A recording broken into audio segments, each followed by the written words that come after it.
South मूवीची actress असते टिशा शर्मा. हिचं लग्न झालेलं असते आणि ही आपल्या मैत्रिणीला 11 मेला मेसेज करते इंस्टाग्रामवरती की मी फसली, तू फसू नको. आणि 12 मेला जेव्हा ती पार्लरवरून घरी येते रात्री 10 वाजता, तेव्हा आपल्या आईला फोन करते आणि म्हणते की आई इथे काही ठीक नाही आहे. हे तिचं बोलणं सुरू असते आणि तिचा नवरा येतो आणि फोन कट होऊन जाते. आई वारंवार तिला फोन करत असते, पण फोन काही लागत नाही. आणि 10 वाजून 20 मिनिटांनी तिच्या सासूचा फोन तिच्या आईबाबांना जाते आणि म्हणते की हिला श्वास घ्यायला त्रास होतो आहे आणि आम्ही हिला एम्स भोपाळला घेऊन चाललेलो आहे आणि इथे सगळं व्यवस्थित आहे, काही पुढे काही झालं की आम्ही सांगू, असं ते म्हणतात. पण त्या आईवडिलांना खूप काळजी वाटते की आपल्या मुलीसोबत काय झालेलं आहे आणि ते लगेचच भोपाळला येतात आणि एम्स भोपाळला जातात. तिथे गेल्यावरती आपल्या मुलीला शोधतात, पण त्यांची मुलगी तिथे काही त्यांना मिळत नाही. ती इतक्या लांब गेलेली असते, त्यांच्यापासून इतक्या लांब गेलेली असते की तिथपर्यंत कोणीच जाऊ शकत नाही आणि तिथून कोणी परतही येऊ शकत नाही. त्या मुलीसोबत काय झालं असेल? ती फेमस ॲक्ट्रेस होती. नमस्कार, मी सुजाता, सोशल वर्कर सुजाता ह्या यूट्यूब चॅनलवरती तुमचं मनापासून स्वागत करते. समाजामध्ये अनेक आपराधिक घटना घडत असतात, त्यामुळे मन खूप दुःखी होते, कष्टी होते, घाबरून जाते. पण कुठल्याही गोष्टीला घाबरायचं नसते, त्याला समोर जायचं असते, त्याला फेस करायचं असते. कारण रडायचं नसते, लढायचं असते. जनजागृती हा या कार्यक्रमाचा उद्देश आहे. आजची सत्य घटना जी आहे ती मध्य प्रदेशच्या भोपाळ या ठिकाणची आहे. या ठिकाणी रिटायर्ड जज असते आणि तिचा मुलगा जो असतो समर्थ सिंग हा क्रिमिनल लॉयर असतो आणि ह्यांचं लग्न म्हणजे त्या समर्थचं लग्न टिशा शर्मा सोबत झालेलं असते आणि ती नोएडाची असते. उत्तर प्रदेशमध्ये जे नोएडा आहे तिथली ती मुलगी असते. ती मुलगी सुंदर असते, सुशिक्षित असते, शिकलेली असते. तर ह्यांचं लग्न होऊन जाते. ती मुलगी तिने BBA केलेलं असते आणि ती पुण्यामध्ये MBA करायला जाते. MBA करत असताना ती मिस पुणे होते. तिला मॉडेलिंग करायला आवडते आणि ती मिस पुणे असल्यामुळे तिला मॉडेलिंगचे पण खूप प्रोजेक्ट्स येतात आणि ती मॉडेलिंग पण करते. आणि मॉडेलिंग करता करता तिला साऊथ मूवीचे 4 चित्रपट तिला मिळतात आणि ती त्याच्यामध्ये सुद्धा काम करते. ती MBA झालेली असते, तर तिला असं वाटते की आपण जॉब पण करायला पाहिजे आणि ती मोठ्या कंपनीमध्ये ॲज अ मॅनेजर जॉब पण करते. तिचं एकंदरीत सगळं खूप छान सुरू असते. आई बाबा, नातेवाईक तिला विचारतात की बेटा आता लग्नाचं वय झालेलं आहे तुझं, तर तुला लग्न करायला पाहिजे. तर ती म्हणाली हो बाबा, मला लग्न करायचं आहे आणि तुम्हाला पाहायचं असेल तर तुम्ही माझ्यासाठी मुलं शोधू शकता. तर नातेवाईक पण म्हणतात की ठीक आहे, आम्ही बघू तुझ्यासाठी. आईबाबा पण शोधाशोध करत असतात आणि ती सुद्धा आपलं प्रोफाईल मॅट्रिमोनियल साईटमध्ये टाकते. तर तो प्रोफाईल समर्थ सिंग हा जो भोपाळचा क्रिमिनल लॉयर असतो त्याला तिचं प्रोफाईल आवडते आणि ती सुद्धा त्याचं प्रोफाईल बघते. तिला सुद्धा तो आवडतो आणि त्याचं पण एकूण सगळं बॅकग्राऊंड आणि सगळं तिला पण आवडते. आणि मग ती त्या दोघांचं बोलणं होते, फोनवरती बोलणं होते आणि 1 वर्ष ते लोक एकमेकांच्या कॉन्टॅक्टमध्ये राहतात, भेटतात, बोलतात. आणि त्यांना जेव्हा असं वाटते की आता आपण एकमेकांच्या सोबत लग्न करायला तयार आहोत, आपण एकमेकांसोबत आयुष्य घालवू शकतो, तेव्हा ते आपल्या आईबाबांना सांगतात. म्हणजे टिशा आपल्या आईला सांगते, आईबाबांना सांगते आणि समर्थ आपल्या आईला, म्हणजे त्याची आई तर रिटायर्ड जज असते, पण तरीही ती आता कन्झ्युमर फॉरममध्ये ती ॲज अ जज जॉब करतच असते. त्यामुळे तिचं कुटुंब पण त्याचं कुटुंब पण एक प्रभावशाली कुटुंब असते. त्याची आई जज असते, त्यामुळे भोपाळ आणि पूर्ण MPमध्ये तिचं नाव असते.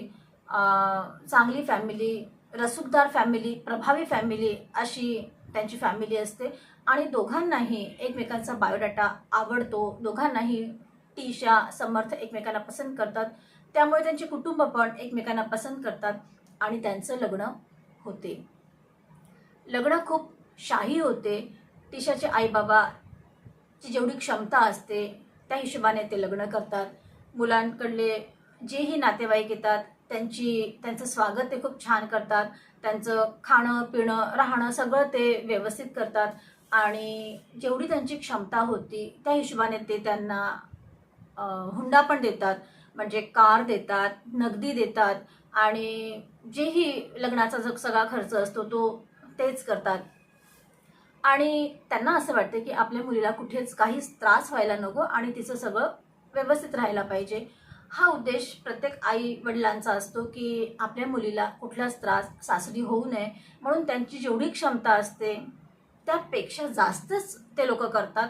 आणि त्यांनी पण हेच केलं. आपल्या मुलीचं सुख सगळ्यांना हवं असते आणि तेच सुख ते पैशातनं खरेदी करतात आणि त्याचा शेवट खूप वाईट होतो. हा विषय दुसरा आहे. आपण या विषयावरती नंतर बोलूया कधीतरी. पण जो आपण हुंडा म्हणतो तो देणंही चुकीचं आहे आणि घेणंही चुकीचं आहे. पण तरी गिफ्टच्या नावाखाली, प्रेझेंटच्या नावाखाली तर हे सुरूच आहे. आणि ह्याही लग्नामध्ये हे जरी प्रभावशाली लग्न असलं, प्रभावी लोकांचं लग्न असलं, समर्थ लोकांचं लग्न असलं, तरी पण ह्यामध्ये पण हुंडा तर देण्यातच आला, कार देण्यात आली, कॅश देण्यात आली आणि लग्न पण शाही केलेलं. तर असं यांनी लग्न केलेलं आणि लग्न झालं 12 डिसेंबर 2025ला आणि जानेवारी 2026 पर्यंत तर सगळं छानच होतं. पण फरवरीपासनं ह्या दोघं पती पत्नींमध्ये भांडण व्हायला लागले. तर 11 मेला ती आपल्या मैत्रिणीला म्हणते की मी लग्न करून फसलेली आहे, तू करू नको. जेव्हा केव्हा आपण भेटू तेव्हा मी सविस्तर सगळं काय ते तुला सांगणार आहे, पण तू लग्न करू नको, नीट विचार कर, असं ती इंस्टाग्रामवरती आपल्या मैत्रिणीला मेसेज करते. 12 तारखेला ती आपल्या आईबाबांना फोन करते आणि 12 तारखेलाच ती मरण पावते. टिशाचे आईबाबा नोएडावरून येतात आणि ते बघतात तर त्यांना असं वाटते की आपल्या मुलीला यांनी मारून टाकलेलं आहे, कारण ती चांगली होती, तिला काहीच असा प्रॉब्लेम नव्हता. मग बोलता बोलता अचानक असं काय झालं की मुलगी मरण पावलेली असं त्यांना वाटते. आणि ते जेव्हा त्यांना पोस्टमॉर्टम रिपोर्ट मिळते तेव्हा तिथे पण असं येते की गुदमरल्याने श्वास गुदमरला आणि ही मरण पावलेली आहे असं येते. आईबाबांना खूप दुःख होते, ते खूप रडतात आणि ते नोएडा सोडून आपल्या मुलीसाठी भोपाळलाच येऊन थांबतात. पोलीस स्टेशनला जातात जवळच्या आणि त्यांना FIR करायची असते. पण तेच की सासूबाई रिटायर्ड जज असतात आणि मुलगा जो असतो, नवरा जो असतो तो समर्थ क्रिमिनल लॉयर असतो. त्यांचा आपला कुटुंबाचा दबदबा असतो. त्यामुळे पोलीससुद्धा कंप्लेंट करायला तयार नसते, कंप्लेंट घ्यायला तयार नसते आणि सारखी टाळाटाळ करते. सुरुवातीला पोलिसांनी सुद्धा गंभीरता दाखवली नसते आणि ते काही कंप्लेंट घेत नाही. आई बाबाच्या जवळ काहीच ऑप्शन नसते. ते सरळ मुख्यमंत्र्याचं जे निवासस्थान असते त्याच्या बाहेर जाऊन धरणे द्यायला बसतात, धरणा प्रदर्शन करतात आणि 2-3 तासाने मग जेव्हा मुख्यमंत्र्यांना ही घटना कळते आणि ही घटना सोशल मीडियावरती ट्रेंड होत असते सगळीकडे, कारण ती ॲक्ट्रेस असते त्यामुळे सगळे तिला ओळखत असतात आणि जस्टिस फॉर तिशा असं सगळीकडे ट्रेंड होत असते. 2-3 तासानंतर मुख्यमंत्र्यांनी त्याच्या आईबाबांना बोलावलं आणि म्हटलेलं की विचारलं की काय झालेलं आहे. त्यांच्याशी ते व्यवस्थित बोलले आणि काय प्रॉब्लेम आहे ते सांगा असं म्हणाले. तुमची आम्ही काय मदत करू शकतो असं पण ते बोलले. तर आईबाबा म्हणाले की आमच्या मुलीला जो त्रास झालेला आहे तो आम्ही पाहिलेला आहे, आमच्या मुलीला आम्ही गमावलेलं आहे, आम्हाला न्याय हवा. सगळ्यात मोठी आणि पहिली अट आमची हीच आहे की आमची FIR लिखित स्वरूपाची जी पोलीस घेत नाही आहेत तर त्यांनी लिखित स्वरूपात आमची FIR घ्यायला हवी. आणि दुसरी महत्त्वाची गोष्ट म्हणजे समर्थ जो आहे त्याला कोठडीमध्ये त्याला अटक करण्यात यायला पाहिजे. आणि तिसरं त्यांना हे म्हणायचं होतं की उत्तर प्रदेशला किंवा दिल्लीला ही जी केस आहे, सुनवाई जी आहे उत्तर प्रदेशला किंवा दिल्लीला व्हायला पाहिजे, कारण भोपाळमध्ये जर ही केस चालली, तर आम्ही लांबून या केसकडे लक्ष देऊ शकत नाही आणि हे कुटुंब इतकं प्रभावी आहे की आमच्या तर केसेस घ्यायला तयार नाही आहेत, FIR घ्यायला तयार नाही आहेत, तर आम्ही इतक्या लांब या केसला बरोबर अटेंड करू शकणार नाही. म्हणून ही केस एक तर उत्तर प्रदेशला देण्यात यायला पाहिजे, नाहीतर दिल्लीला द्यायला पाहिजे असं त्यांची मागणी होती. आणि त्यांना हेही म्हणायचं होतं की ही जी पोस्टमॉर्टम रिपोर्ट एम्स भोपाळने दिलेली आहे त्यावरती आमचा विश्वास नाही आहे. आम्हाला परत एकदा पोस्टमॉर्टम रिपोर्ट करून हवी आहे, ती दिल्ली एम्समधून करून हवी आहे, कारण आम्हाला इथल्या कुठल्याच गोष्टीवरती विश्वास नाही आहे. ह्या सगळ्या गोष्टी तिचे आईबाबा मुख्यमंत्र्यांना म्हणतात आणि मुख्यमंत्र्यांनी त्यांना आश्वासन दिलेलं आहे की तुमच्या मुलीला न्याय मिळेल आणि तुम्हाला ज्या काही मदतीची गरज आहे ती सगळी मदत आम्ही करायला तयार आहोत असं त्यांनी म्हटलेलं आहे. आणि त्यानुसार पोलिसांनी FIR घेतलेली आहे.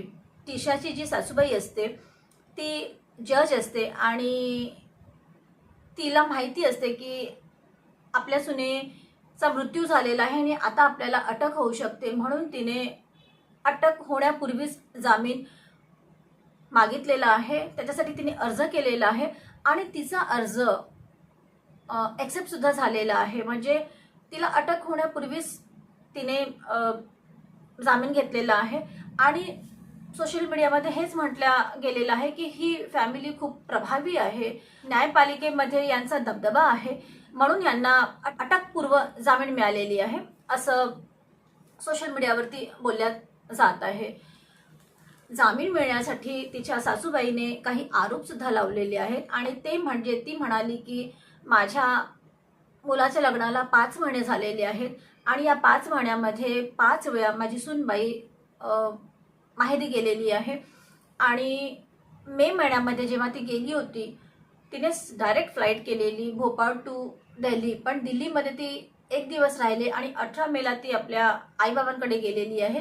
तर 1 दिवस ती कुणासोबत होती हा प्रश्न तिने विचारलेला आहे. आणि तीही म्हणाली की तिच्या आईबाबांना सगळं माहिती आहे, पण त्यांनी आम्हाला काही सांगितलेलं नाही आहे, त्यांनी आमच्यापासून सगळं लपवलेलं आहे.